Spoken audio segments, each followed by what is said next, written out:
Isaiah chapter 51 begins with God calling on His people to listen and look back to their roots, urging them to remember the faithfulness of God in their past. He points to Abraham and Sarah as examples, recalling how God chose them, blessed them, and made a great nation from them. God encourages His people to trust in His ability to bring about future restoration, reminding them that His righteousness and salvation are enduring and will never fail.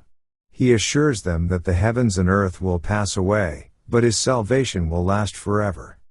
The chapter then transitions to a message of comfort for the people, as God promises to bring deliverance to Jerusalem. He declares that His righteousness will soon be revealed, and the people will experience His salvation. God calls His people to lift up their eyes and see the great things He is about to do. The enemies who have oppressed them will be vanquished, and God will restore them to their former glory. This section underscores God's sovereign power to bring justice and redemption, emphasizing that His plans will not be thwarted by any force. God continues to comfort His people by reminding them of His past actions. He is the Creator who laid the foundations of the earth, and He is fully capable of saving His people from their present troubles. In the face of fear and discouragement, God calls His people to trust in His power and not be intimidated by those who oppose them. The chapter contrasts the temporary nature of human opposition with the eternal nature of God's salvation, assuring the people that those who trust in Him will be upheld and protected. The chapter concludes with a promise of future redemption and the restoration of Israel. God pledges to comfort His people and to deliver them from their affliction. He speaks of the wrath of His enemies, declaring that they will be consumed, and Israel will be saved. God calls His people to awaken to His power and to take comfort in His coming salvation. The chapter ends with a declaration of God's sovereignty, urging His people to rest in the assurance that He will accomplish His purposes and bring them into a future of peace and righteousness. Let's now read Isaiah chapter 51.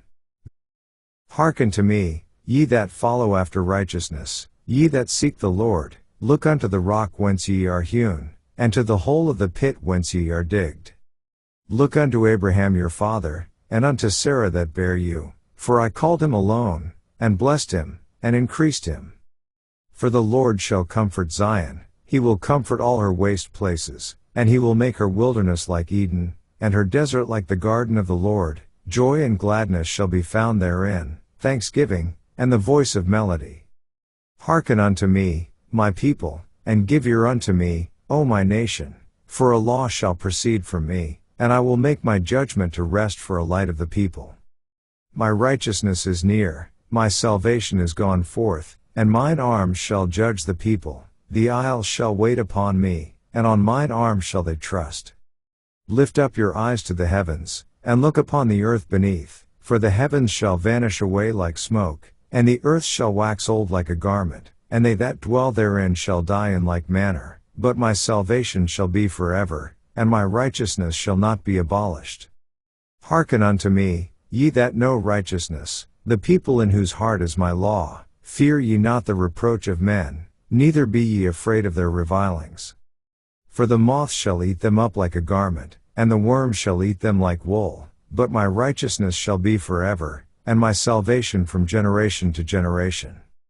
Awake, awake, put on strength, O arm of the Lord, awake, as in the ancient days, in the generations of old. Art thou not it that hath cut Rahab, and wounded the dragon?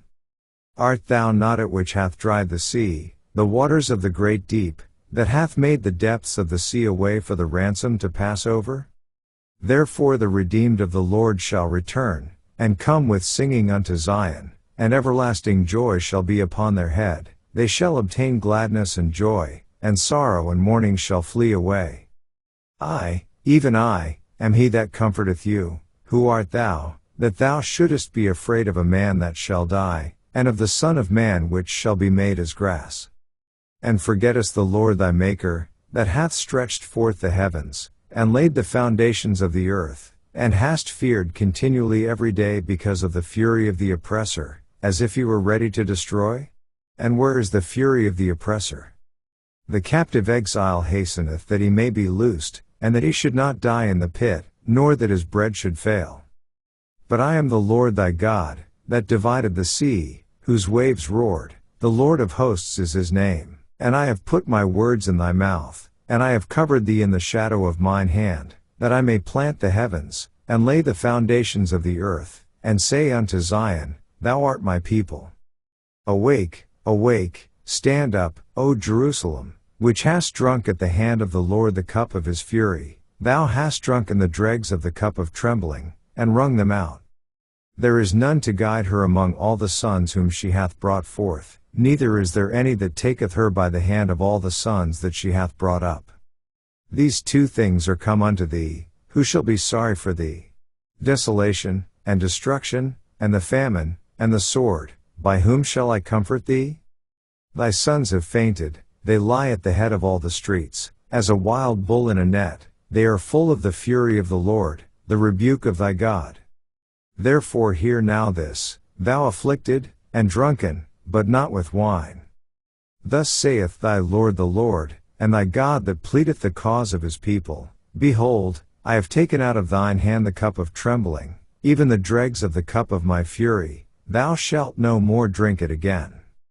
But I will put it into the hand of them that afflict thee, which have said to thy soul, Bow down, that we may go over, and thou hast laid thy body as the ground, and as the street, to them that went over. This ends our reading of Isaiah chapter 51.